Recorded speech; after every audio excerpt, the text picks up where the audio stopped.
8 صبح فرودگاه دالاس تگزاس. 101 مسافر سوار بر یه بوینگ 727 آماده پرواز هستند. خدمه پرواز با تجربه، آسمون صافه، همه چی عادیه یا حداقل به نظر میرسه که عادیه.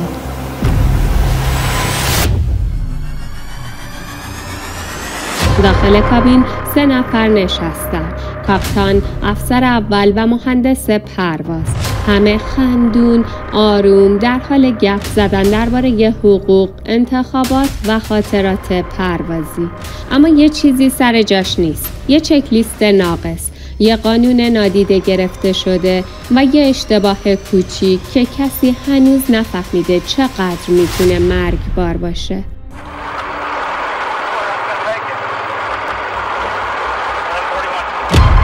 چرا صدای هشدار بلند نشد؟ چرا کسی نفهمید هواپیما برای پرواز آماده نیست؟ و اصلاً چی شد که این پرواز فقط چند ثانیه بعد از تیک آف؟ این روایت پرواز 1141 دلتاست. تا لحظه آخر هیچ کس نمیدونه قراره چی بشه. داستان از یه صبح زود شروع میشه. ساعت 8 صبح روز 31 آگوست سال 1988 تو فرودگاه دالاس تگزاس. 101 مسافر کم کم دارن روی صندلیاشون توی بوینگ 727 از دلتا ایرلاینز جا میگیرن. مقصدشون سالت لیک سیتی تو ایالت یوتا بود. یه مسیر تقریباً 2 ساعت و نیمی. این هواپیما هم همون صبح رسیده بود و بعضی از مسافرها هنوز از پرواز قبلی داخلش مونده بودن تا سفرشون رو ادامه بدن.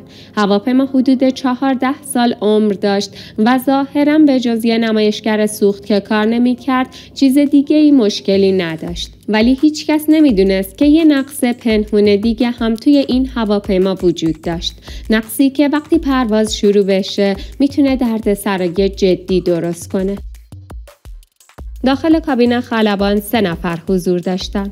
کاپیتان لری دیویس 38 ساله که بیش از 20 سال برای دلتا پرواز کرده بود. تو این مدت بیشتر از 17,000 ساعت پرواز با انواع مدل‌های هواپیما مثل داگلاس DC-9 و لاکهید 1011 رو پشت سر گذاشته بود. تو این پرواز اون نقش خلبان هدایت کننده رو داشت، در حالی که افسر اول نقش خلبان ناظر رو بر عهده گرفته بود. افسر اول 37 ساله بود. حدود 9 سالی میشد که با دلتا کار میکرد و حدود 6500 ساعت تجربه پروازی داشت.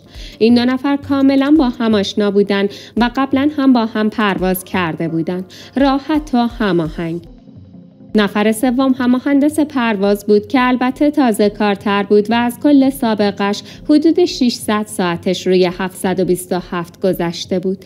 هر 3 نفر استراحت کافی داشتن و سوابق پروازی تمیزی هم تو پروندهشون ثبت شده بود.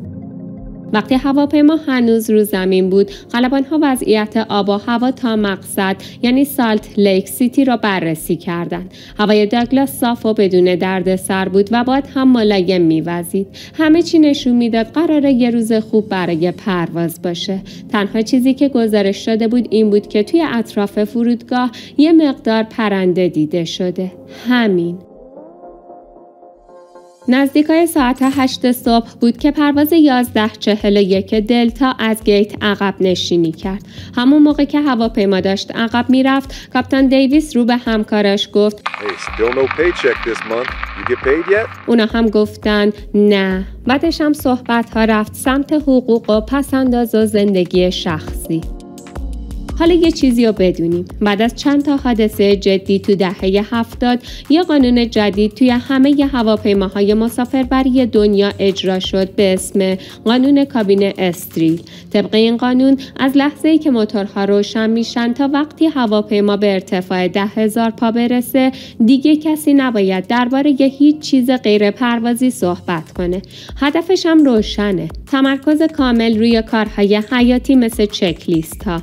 اما توی پرواز 1141 از همون اول معلوم بود که کسی قرار نیست به این قانون پایبند باشه. بعد از روشن شدن هر سه موتور، افسر اول از کنترل زمینی درخواست مجوز تاکسی کرد. صبح شلوغی تو دالاس بود و خلبان‌ها میدونستن که حداقل نیم ساعتی باید منتظر بشینن تا نوبت تیکافشون برسه. برای همین هیچ کس عجله‌ای نداشت. فضای داخل کابین هم خیلی آروم و بی استرس بود. کاپیتان با لحنی شوخی‌آمیز گفت: چطور یه نگاهی هم به دلتاها بندازید؟ طوری که انگار داشت به برج مراقبت غر میزد. افسر اولم خندید و گفت: قبل اینکه پیر شیم. بعد هم اضافه کرد: قبل اینکه دندونمون بریزه یه نگاهی هم به ما بندازید. و هر سه با هم خندیدن. اما یه نکته عجیب تو همین روند دیده میشد. چک لیست هایی که انجام شده بودن هیچ کدوم را کاپیتان درخواست نکرده بود، در حالی که اون به عنوان خلبان هدایت کننده وظیفه داشت خودش اونا رو درخواست بده. این یه نشونه بود اینکه جو کابین فقط بی دغدغه و خونسرد نبود، یه جور بی‌نظمی پنهان هم وجود داشت.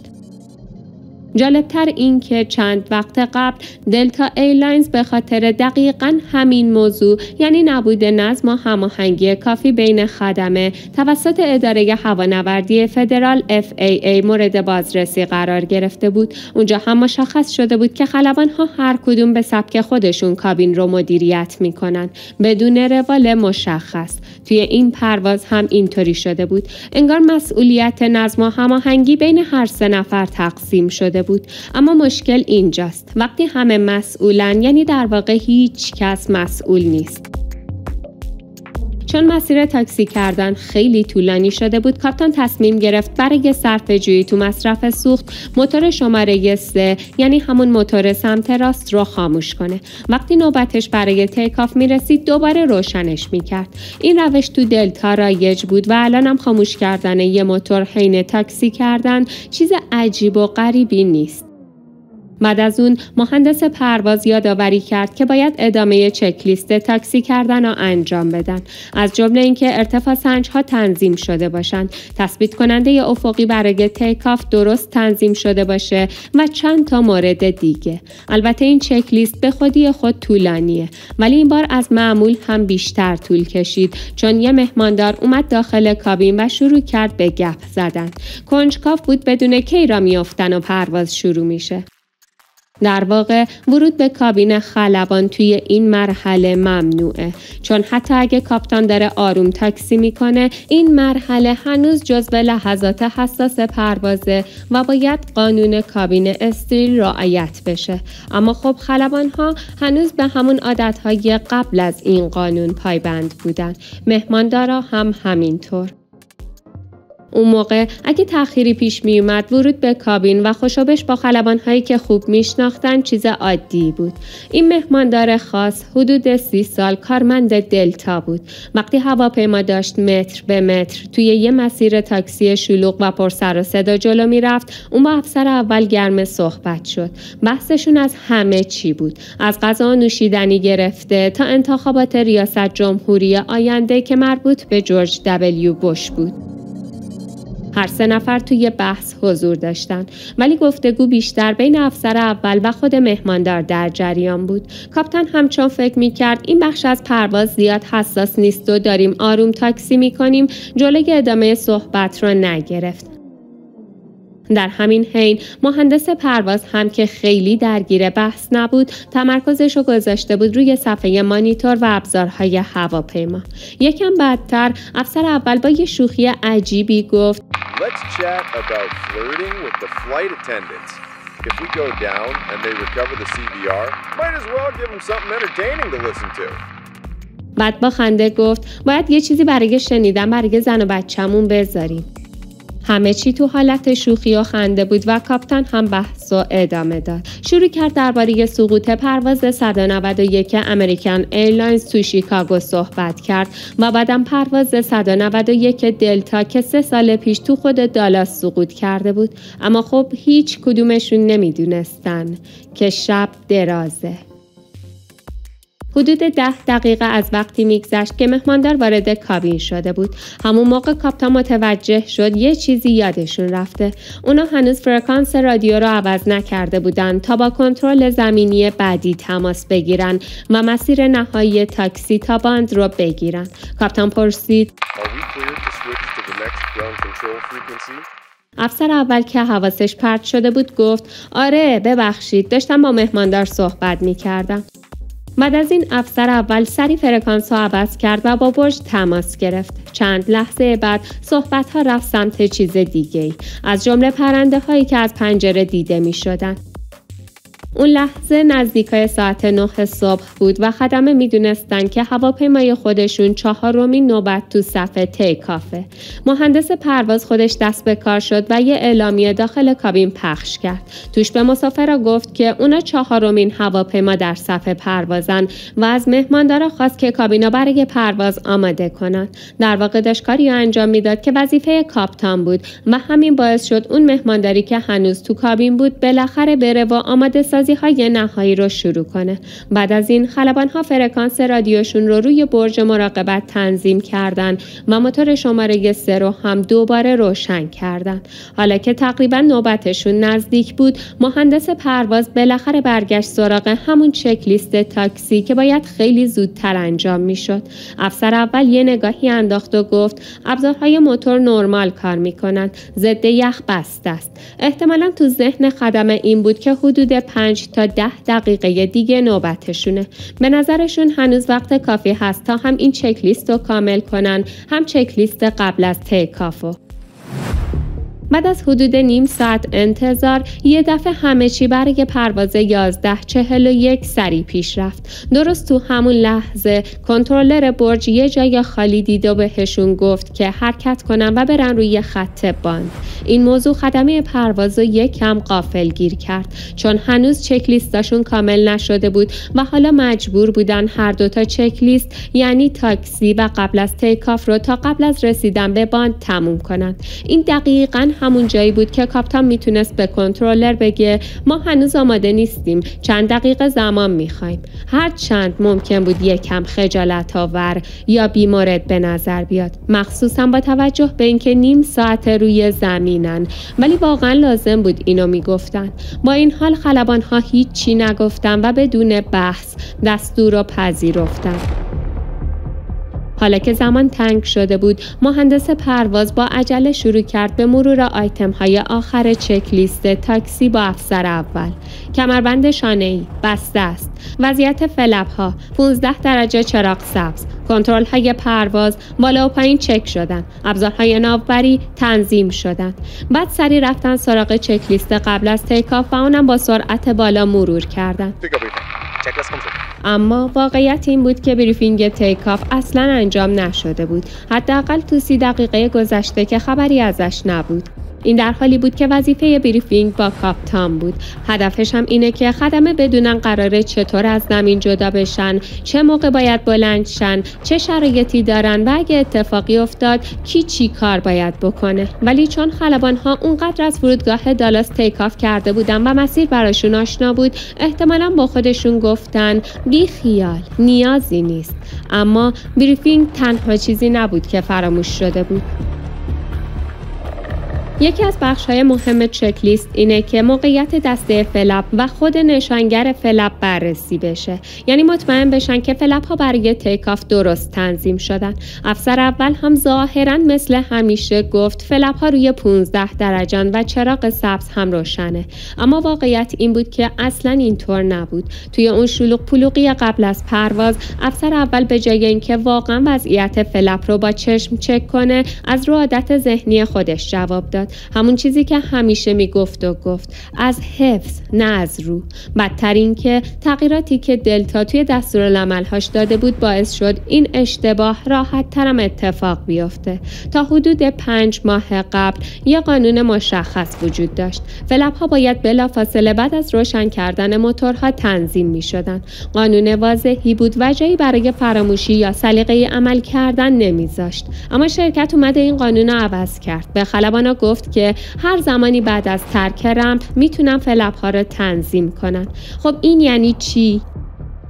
یعنی هر وقت بعد از رمپ میتونه باشه لحظه‌ای که دارن تاکسی میرن یا حتی درست چند ثانیه قبل از ورود به باند. وقتی قانون دقیق نباشه، یه خدمه کم دقت مثل همین تیم پروازی ممکنه خیلی راحت فراموش کنن که اصلا فلپ‌ها باید تنظیم بشن.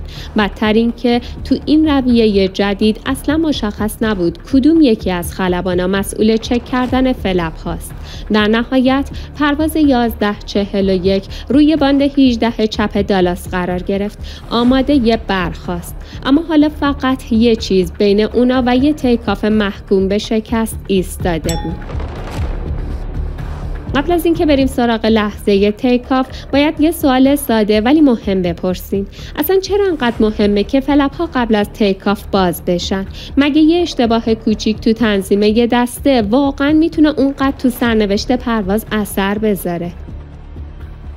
جواب این سوال به همون چیزی مربوط میشه که باعث میشه یه هواپیما اصلا از زمین جدا بشه، لیفت یا همون نیروی بالابر. ببینید، موتورها فقط سرعت هواپیما را زیاد میکنن، اما این بالها هستن که واقعا هواپیما را بلند میکنن. هرچی هواپیما سریعتر حرکت کنه، بالها هم بهتر میتونن لیفت تولید کنن. ولی یه نکته این وسط هست، بالهای هواپیماها معمولا برای بخش کروز طراحی شدن، یعنی اون قسمت طولانی پرواز که هواپیما تو ارتفاع و سرعت بالا حرکت میکنه. برای همین این بالها معمولا نازک و صاف طراحی میشن. این فرم برای پرواز در ارتفاع بالا عالیه، ولی موقع تیکاف که سرعت پایینه، همین طراحی صاف و نازک مشکل ساز میشه. حالا اگه هواپیما نمیتونه تو اون لحظه سریعتر حرکت کنه، راه دیگه‌ای هست: بزرگتر کردن سطح بال. چطوری؟ با استفاده از چیزی به اسم فلپ و اسلت. فلپ ها و اسلت ها قطعه هایی هستن که از لبه های عقب و جلوی بال بیرون میان و باعث میشن بال هواپیما بزرگتر و قوس‌دارتر بشه. وقتی اینا باز بشن، هواپیما میتونه با سرعت خیلی کمتر از زمین بلند بشه. دقیقاً همون چیزی که موقع تیکاف لازمه. فقط 1 دقیقه مونده بود به ساعت 9 صبح که پرواز 1141 اجازه تیکاف گرفت. بالهای این بوینگ 727 برای سرعت‌های بالا طراحی و ست شده بودند، یعنی دقیقاً مناسب پرواز تو ارتفاع زیاد، نه تیکاف از باند با سرعت پایین. در واقع بدون فلپ این بالها اصلاً نمیتونستن توی اون شرایط آروم و کم سرعت تیکاف نیروی لیفت کافی تولید کنن. ولی یه چیز بود که بین خلبان ها و اشتباه کشندشون فاصله انداخته بود. هواپیمای 727 یه سیستم هشدار تیکاف داشت، چیزی که برای همچین مواقعی طراحی شده بود. این سیستم طوری ساخته شده که اگه موتورها برای تیکاف تنظیم بشن ولی یکی از شرایط مهم برقرار نباشه، مثل باز نبودن فلپ ها یا تنظیم نبودن تثبیت کننده یا فعال بودن ترمز دستی، یه زنگ هشدار بلند میزنه تا خلبان رو متوجه کنه که یه جای کار میلنگه. اما اون صبح وقتی کاپیتان قدرت موتورها رو بالا برد و تراتل ها رفتن جلو، هیچ صدایی نیامد، نه هشداری، نه بوقی، نه علامتی. هواپیما شروع کرد به حرکت و با سرعت زیاد رو باند جلو رفت، در حالی که نه خلبان ها و نه هیچ کس دیگه متوجه نبود که یه اشتباه مرگبار در حال وقوعه. همه چی داشت مثل همیشه پیش می رفت. خلبان ها هم طبق عادت فقط به چک لیست نگاه می کردن.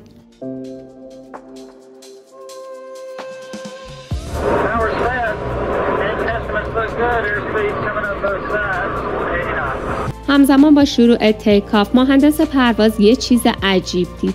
تو بیشتر هواپیماهای مسافربری از جمله همین 727 سیستم تهویه کابین از موتورهای جت تغذیه میشه، یعنی بخشی از هوایی که میتونه صرف تولید تراست بشه میره برای خنک نگه داشتن کابین. این در حالت عادی مشکلی ایجاد نمیکنه، چون موتورهای جت معمولا خیلی قوی تر از نیازشون هستن. اما یه وقتایی، مخصوصا وقتی که هوا گرمه یا دقیقه اون هوای اضافی هم برای تولید نیروی کافی لازمه. برای همین 727 یه سیستم خاص داره که تو این مواقع ورود هوا به کابین رو خودکار قطع میکنه تا نهایت قدرت موتور صرف تیکاف بشه. اگه این سیستم فعال بشه یه چراغ مخصوص هم باید روشن بشه و اون روشن بودن چراغ یعنی یکی از 3 شرط اصلی برای آماده بودن هواپیما برای تیکاف برقرار شده. ولی اون صبح مهندس پرواز نگاه کرد و دید که چراغ اصلا روشن نیست، در حالی که با توجه به اینکه کاپیتان قدرت تیکاف رو فعال کرده بود این چراغ باید روشن میشد. با این حال مهندس پرواز به این موضوع اهمیت زیادی نداد. با خودش گفت احتمالاً یه مورد جزئیه یا شاید یه تأخیر تو روشن شدن چراغه. فکر نکرد که ممکنه این نشونه یه مشکل بزرگتر باشه. دلیل واقعی روشن نشدن چراغ این بود که یکی از 3 شرط حیاتی سیستم برقرار نشده بود، ولی اون لحظه ذهن همه درگیر تیکاف بود و هیچ کس نمیخواست سر چیز ظاهراً کوچیکی توقف کنه. مهندس پرواز هم با خودش گفت اینم یه تیکاف معمولی دیگه، نیازی نیست سیستم تهویه قطع بشه. ولی خب چیزی که اون موقع عادی به نظر میرسید قرار بود چند لحظه بعد خیلی غیر عادی بشه.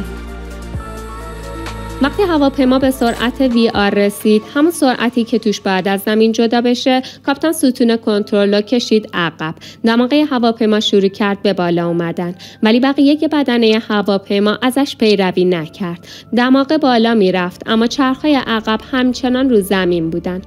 بدون فلپ هواپیما باید با سرعت خیلی بیشتری حرکت کنه تا بتونه از زمین بلند شه و الان هنوز به اون سرعت نرسیده بود. با وجود این هواپیما با قدرت داشت روی باند جلو میرفت و سرعتش مدام بیشتر میشد تا اینکه بالاخره با رسیدن به سرعت 158 گره حدود 300 کیلومتر بر ساعت چرخهای عقب هم از زمین جدا شدن، ولی خیلی کم، یه فاصله ناچیز.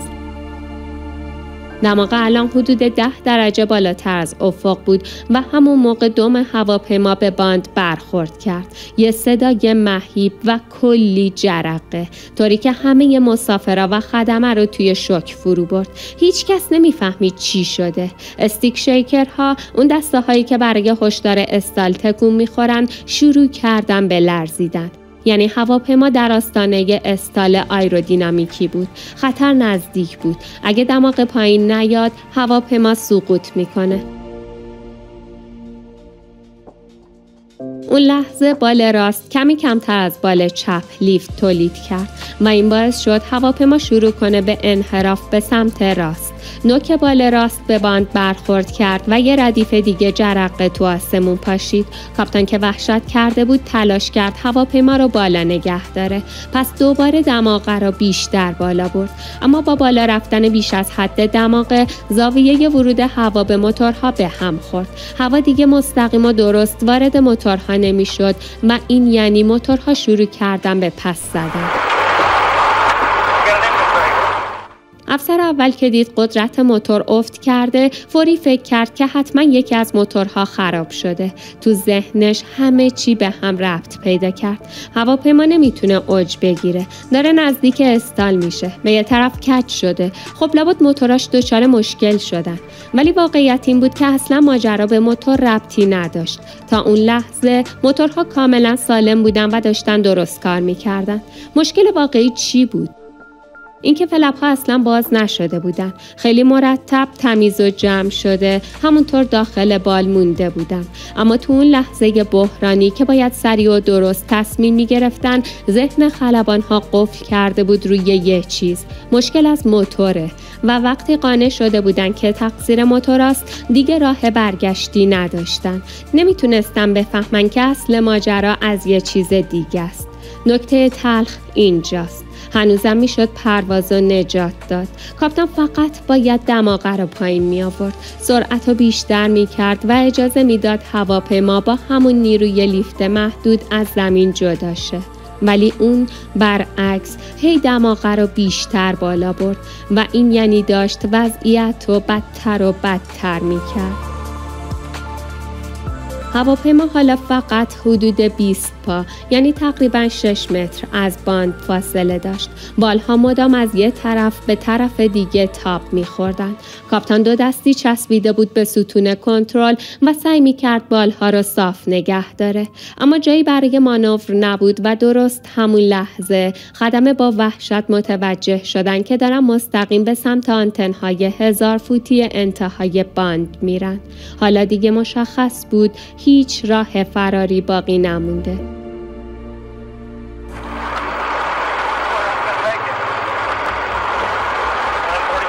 افسر اول سعی کرد با کنترلر تماس بگیره. میکروفون رو روشن کرد تا بگه که شرایط واقعا بحرانیه. ولی هیچی نتونست بگه. انگار کلمات تو گلوش گیر کرده بودن. شاید به خاطر شوک، شاید به خاطر اینکه دیگه خیلی دیر شده بود.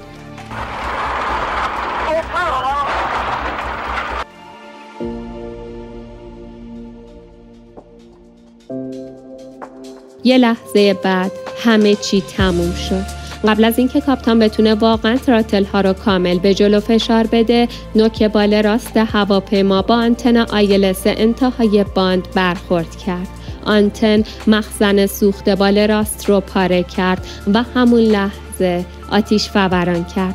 هواپیما به سمت راست چرخید، تعادلش رو از دست داد و فقط 24 ثانیه بعد از جدا شدن از زمین سقوط کرد.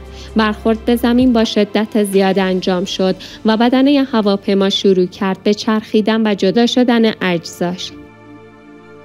از بین 108 نفری که سوار هواپیما بودن، همه از برخورد اولیه زنده موندن. ولی بعدش آتش بلند شد و اون آتش جون 14 نفر رو گرفت. 12 نفر از مسافرا و 2 نفر از خدمه کابین. یه اشتباه کوچیک، یه دسته فراموش شده و حالا یه فاجعه واقعی. خیلی طول نکشید که تیم تحقیق متوجه شد علت اصلی چی بود. فلپ‌ها اصلا برای تیکاف تنظیم نشده بودن. هم صدای ضبط شده داخل کابین CVR و هم داده‌های جعبه سیاه پروازی FDR این موضوع رو تایید می‌کردن. اما یه سوال مهم همچنان بی جواب مونده بود. اگه فلپ‌ها بسته بودن، چرا سیستم هشدار تیکاف هیچ صدایی نداده؟ طبق طراحی این سیستم باید به محض اینکه تراتل ها برای تیکاف جلو داده میشن، اگه هواپیما هنوز آماده تیکاف نباشه یه هشدار روشن و واضح بده. اما توی این هواپیمای خاص یه مشکل پنهان وجود داشت. بعضی از اتصالات الکتریکی مربوط به تراتل ها زنگ زده بودن. یعنی ارتباط الکترونیکی بین اهرم‌های تراتل و سیستم هشدار قطع و وصل میشد و نتیجهش این بود که سیستم هشدار تیکاف فقط بعضی وقتا کار میکرد و بدشانسی این پرواز این بود که دقیقاً وقتی بهش نیاز بود هیچ صدایی ازش در نیامد. بعد از این سانحه سازمان هوانوردی فدرال FAA فوراً واکنش نشون داد. دستور داده شد که تمام 1200 فروند بوینگ 727 که هنوز در حال پرواز بودن بررسی بشن. 35 مورد مشکل مشابه کشف شد. برای حل این مسئله FAA پیشنهاد داد که سیستم هشدار تیکاف به جای اینکه اطلاعاتش را از خود اهرم‌های تراتل بگیره، از خروجی واقعی قدرت موتور داده بگیره. یعنی جایی که دیگه زنگ زدگی و اختلال مکانیکی نمیتونه فریبش بده. و در نهایت یه چیز دیگه هم مشخص شد. قانون کابین استریل، همون قانونی که بارها تو این حادثه زیر پا گذاشته شده بود، باید جدی گرفته بشه. بعد از این ماجرا FAA تلاش کرد اجرای این قانون رو سفت و سخت‌تر از همیشه پیگیری کنه. خب رسیدیم به بخش همیشه جذاب کنجکاوی. یه سانحه خیلی شبیه به داستان امروز سال 2008 توی مادرید اسپانیا اتفاق افتاد. اونجا هم درست مثل پرواز 1141 خلبان‌ها فراموش کرده بودن فلپ‌ها و اسلحه‌ها را قبل از تیکاف باز کنن و نتیجه یه فاجعه دیگه. ما قبلا ویدیوی این حادثه رو توی کانال منتشر کردیم. شما یادتونه کدوم پرواز بود و اصلا چی شد که اون خلبانا درست مثل اینجا مرتکب یه اشتباه مرگبار شدن؟ اگه اسم پرواز و دلیلش رو میدونین توی کامنت ها برامون بنویسین. منتظرتونیم. مثل همیشه مرسی که تا آخر همراه ما بودید. اگر از این ماجرا خوشتون اومد لایک و اشتراک گذاری یادتون نره و تا برنامه بعد کنجکاو بمونید.